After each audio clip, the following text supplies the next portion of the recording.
তাঁকে দর্শন করতে হলে সাধনের দরকার। আমাকে কঠোর সাধন করতে হয়েছে। বেলতলায় কত রকম সাধন করেছি, গাছতলায় পড়ে থাকতুম মা দেখা দাও বলে, চক্ষের জলে গা ভেসে যেত। মণি, আপনি কত সাধন করেছেন, আর লোকের কি এক্ষণে হয়ে যাবে? বাড়ির চারিদিকে আঙুল ঘুরিয়ে দিলেই কি দেয়াল হয়? শ্রীরামকৃষ্ণ সহাস্যে, অমৃত বলে একজন আগুন করলে 10 জন পোয়ায়।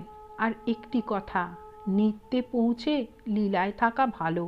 মণি, আপনি বলেছেন লীলা বিলাসের জন্য। শ্রীরামকৃষ্ণ, না, লীলাও সত্য। আর দেখো, যখন আসবে তখন হাতে করে একটু কিছু আনবে। নিজে বলতে নাই, অভিমান হয়। অধর সেনকেও বলি 1 পয়সার কিছু নিয়ে এসো। ভবনাথকে বলি 1 পয়সার পান আনিস। ভবনাথের কেমন ভক্তি দেখেছ? নরেন্দ্র ভবনাথ যেমন নরনারী। ভবনাথ নরেন্দ্রের অনুগত। নরেন্দ্রকে গাড়ি করে এনো, কিছু খাবার আনবে, এতে খুব ভালো হয়।